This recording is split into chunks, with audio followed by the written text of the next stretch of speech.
1. I work at a tiny diner shop which sees lots of regulars. It's taken quite the hit from COVID, but we have been steadily busy, and to be honest, I have seen very little from this restaurant apocalypse.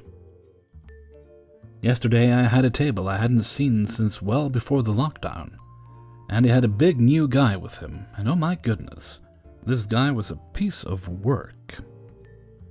Of course, we have to take all the condiments and confectionaries, and this guy was demanding why this wasn't available for his iced tea on the start. I ignored his comments and got his sweet and low like he asked. As per most stores, I'm the only server on the floor, and often greeter, cashier, and busser. So I'm cleaning all the tables to completion, sanitizing everything, even the chairs, and cashing people out, greeting, sitting, drinking, and running food. It sounds inhumane, I know. And this guy raises his glass in my face and rattles it, demanding me to refill it as soon as possible. I filled it as soon as it was possible. 5 minutes later, when I did refill it, he complained that waiters always refill iced tea with mostly ice instead of just tea. And I blurred him out at this point. I couldn't take him anymore. His uncle just looked at him and said, "Oh, bitch, bitch, bitch." The rest of the visit was a blur. I literally tuned him out for the rest of the time. His last request, I do remember, was, "Give me a tea to go." And as I walked away, "And we'll see if I actually get it this time." To spite him, I grabbed the drink right away and brought it to him. I had very little interaction with the table afterwards. I asked my boss about this afterwards, like, WTF was that dude's problem? And my boss just shrugged it off as though 90% of people can be real assholes when they want to be. Fast forward to today. His uncle comes back in and I recognize him immediately. I remember his drink, actually faulted a little, forgot the extra lemon with his tea, and corrected immediately, and served him the same thing he had yesterday. He was nice and pleasant the whole time. When he came to check out, he said, "Hey, I was in here with my nephew yesterday, remember?" How can I forget? "Yeah, well, he was being a real asshole yesterday, and a son of a bitch." I laughed and said I would agree, but I wouldn't say so to his face. He then told me he was never going out with the SOB again, and I said I would be nothing but happy to never see him again. The uncle was great and tipped me well. I hope to see him again much more regularly now. 2. I worked as a server at a sports bar from about 2016 to early 2020. This place was family owned, and at the time the daughter of the owner was managing the restaurant. She had no experience and was currently a college student as well as me.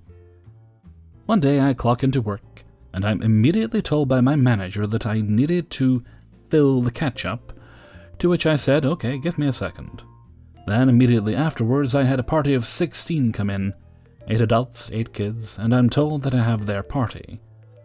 I sat them and was told that all of them only wanted waters. I go back, begin filling up waters, and my manager comes back and scolds me again, saying, "Where's that ketchup? I asked 4 minutes ago." I said I'd get to it as soon as I get this table's orders in. Why couldn't anyone else fill the ketchup? I bring the waters to the table, and I give the kids their waters, then the adults. Upon doing this, a guy in his 40s grabs me by the arm rudely, and looks me in the eye and says, "Why do the kids get the waters first and not us? They're not the ones paying the bill. We, the adults, are the ones paying the fucking bill." Astonished, I state that I'm sorry, and his wife says, "Oh, hon, don't tease him." To which he replies, I'm just joking. I'm really not, but okay. He should know better that we pay the bills, not the kids." And then I took appetizer orders and walked away. I walked to the computer to input the appetizer orders, and my manager comes back, thumps me over the head with her book, and yells out in front of the whole restaurant, "How many times do I need to remind you to fill the ketchup? When I say I want something done, you do it." And I said I was just typing in some orders, and I'm very busy right now, and I asked if any of the other 6 servers could do it, 4 of which didn't even have tables and were just standing at the hostess station. She responds, I didn't ask them to do it, I asked you to do it. And she storms away. I finish typing in the orders and sending them to the kitchen, and a table nearby nudges me and says, Did she really just yell at you over ketchup? And I said, I guess so. I then finally go back to the kitchen, and I can't find any ketchup. Turns out we were out of ketchup the entire time, and they had sent one of the cooks to the store to get more, so it wouldn't have mattered anyways. If she had just checked herself, she would have seen we were out of ketchup in the entire restaurant. I go back to my table, I drop off the appetizers, adults first this time, and the guy asks me for a refill of water. He shoves it against my chest and says, Don't fuck it up this time, Einstein! And I bring it back. My manager then comes back, yells at me about the ketchup. I said I did check it and we're all out. She calls me a liar, but then gets confirmation from someone else that we are indeed out. She then called the owner and tried to get me fired, but I quit that very same night after my shift was over. Don't regret a thing. 3. I work at a national seafood restaurant as one of 2 takeout specialists, the other being my girlfriend. When you place your order through Grubhub, Uber Eats, DoorDash, our website, in-store or over the phone, I'm the person who deals with it. I like what I do, and at the risk of sounding arrogant, I'm pretty good at it. At the start of the virus, when our restaurant switched to takeout only, it was my girlfriend and myself as the only front-of-house employees. Surprisingly, our total business didn't really change that much. It was now all takeout orders, which was a very inundating task. Throughout the months of takeout only, we really learned the ropes and became very precise, efficient, and accurate when it came to takeout. It was also during this time that those who ordered takeout really seemed to care and appreciate what we were doing, which was very nice. This is where we ran into some of the nicest customers who were very sweet about tipping graciously. Things were bad, but it could have been worse. Cutting back to today. When it comes to takeout post-reopening in this day and age, we're doing approximately 90% more takeouts than before the virus. All that while in a restaurant where to-goes were very obviously an afterthought, just to jump on the takeout bandwagon with no real planning or renovations. There definitely aren't as many to-go orders as during takeout only, but it is still a very high number. That's fine, keeps me busy. I know people have mixed opinions about tipping the takeout person, but people have started to really hold back, which is fine. I've really learned not to expect a tip, but it's just a little disheartening running around for hours with well over a page of takeouts, with 7 to 8 tickets at a time, while you're the only one who will do them, to have maybe a total of 5 people out of probably 50 or 60 people actually leave any kind of tip at all. Well, it happens. There is one thing that really started to get to me. The thing I don't like is the people. The people who have no respect for hospitality workers. The people who don't wear their mask, then scoff at you when you ask for them to put it on. The people who think that the world is there only to revolve around them. The rude DoorDash drivers who shove their phone in your face after you say hello. The people who weren't there when we were doing takeout only. My food was cold. I'm sorry, who knew that ordering food, waiting for a delivery driver, then driving it to your house would take time and allow the food to cool down? How long has it been sitting out? About 25 minutes. Your pickup time was for 6:15, and you didn't get here until after 6:35. If you don't want your food to sit out, get here on time. I've been sitting in my car for the past 15 minutes. Why hasn't my food come out? I'm sorry, you never called to let someone know you were here. I have no way of knowing who is and isn't here unless they call. You also didn't order curbside. You're late. Now my rating is going to go down. Actually, you're 15 minutes early and I brought your food out on time. I really don't care about your rating. Why did they get their order before me? I was here first. just because you were here first doesn't mean you ordered first. You know how queues work. Does the tip money I left on the app go to you or the driver? Oh, the driver. Good. Thanks. Now that the usual crowd is back, so there are people who will look for any excuse to get free and discounted food, it is absolutely awful how some of these people will literally lie straight to your face when they don't remember that you're the one who gave them their food, or when they don't know that you're the one that just put everything together for them back in the kitchen, tearing through the bags looking for their 5 entrees and 10 sides for any kind of problem. The biscuits are in here? Are you sure? And the cocktail sauce is butter, tartar, etc. Yes, I put it together myself. Oh, you did it. What's your name? I really don't want to sound like all I do is complain. I really do like my job. I like my coworkers. I like the industry. For now. I just needed to vent a little bit. I know we're all having a rough time right now, and I hope everyone gets through it. Just as a favor, the next time you get takeout, give the person a smile, say hello to them, and if you're feeling generous, maybe even throw them a couple of bucks. You'll probably become a ray of sunshine on a stormy day. 4. Back in the early 90s, I worked as a manager at the Premier Comedy Club in Houston. About once a month, we would get a celebrity comedian, typically someone who had been on TV or in the movies. This particular evening, we had Tommy Chong headlining, and we were booked solid. We would usually have a standby list in case we have any no-shows, and we can fit a few more people in. Now, one thing to know about our club and most comedy clubs is we have a 2-drink minimum. This could be food or drink, but each person has to order 2 items. This is posted on your ticket at the ticket window in the lounge on a big sign before you enter the showroom, and on the menus. Rarely did we ever have an issue, as we are an upscale club in an affluent area of town.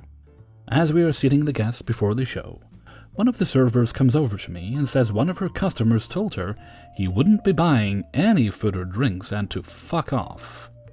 I look over, and there was this big dude, maybe even bigger than The Rock, and his tiny date.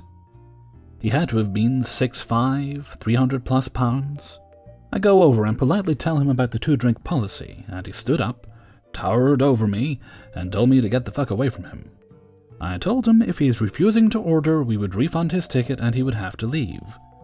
I have a list of 20 people who would love to have his seats and pay the minimum. He just sat back down and glared at me. His date just wanted to order a beer, but he said, "No, I ain't spending any more money on you. We already had dinner and drinks, and those tickets were expensive enough." So I leave and get the cop we have working security. He comes over and tells the guy he has to order or leave. He then tells him to fuck off and get out of the way so he can watch the show. Wrong move. The officer radios for backup. At this point, Tommy has taken to the stage. Thank you everybody, real nice to be here tonight. When the backup showed, the 3 big cops again go over to the table and try to get the guy to leave nice and quiet. Not so much.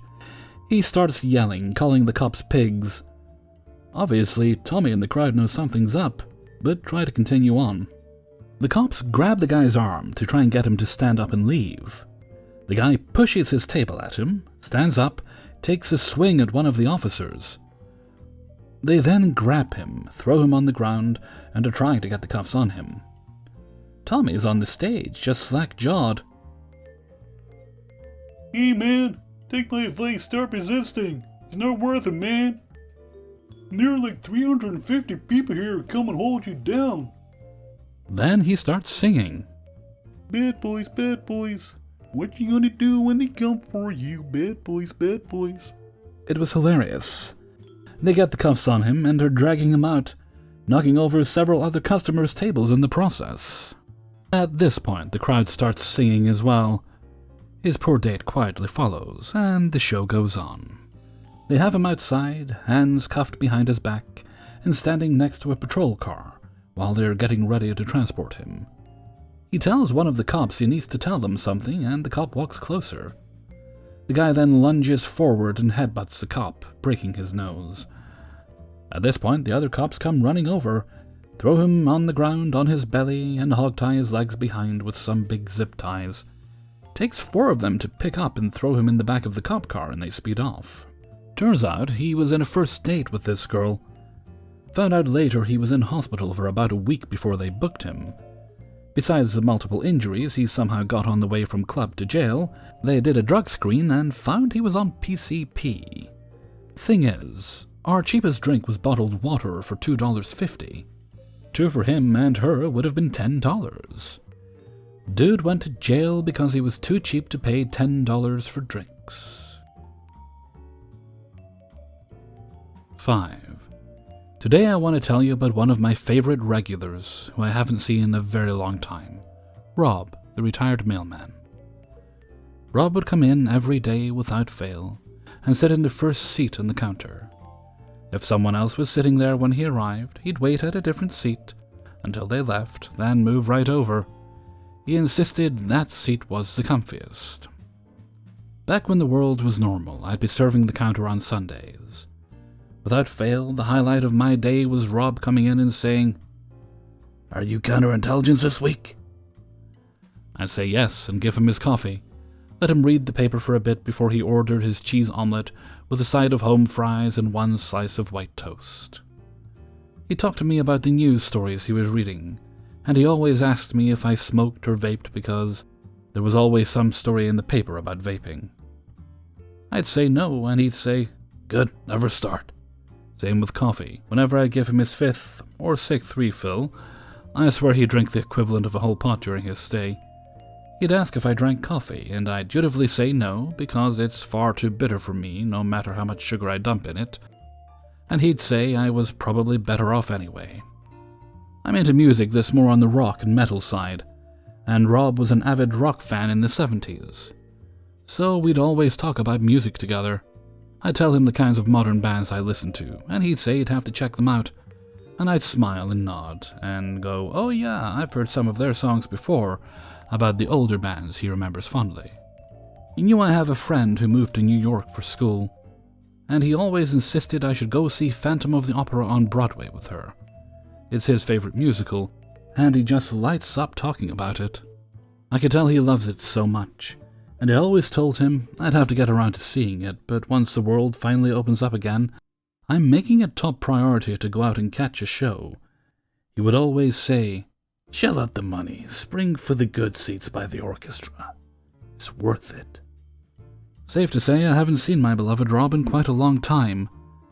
Thankfully, one of my co-workers lives near him, and went by to talk to him recently. He's in perfect health. He's just staying safe at home for a while longer, which is just so Rob. I miss him dearly, and there's so much I want to tell him once we can catch up. But I'm happy he's safe. And I of course respect the fact that he doesn't want to come out quite yet. He looks so good for his age, but I know he's getting up there, so definitely at higher risk. Until we meet again, Rob, I hope you're listening to the Phantom soundtrack in the comfort of your living room, with plenty of coffee and a newspaper. Hey everybody, Hellfreezer here, and thank you very much for listening to Spinning Plates, number 112. And thank you very much to everybody who allowed me to use their stories in this video. I gotta say, the final story there, I always like to find little stories like that whenever I can. The one about the retired postal worker, that was a lovely little thing.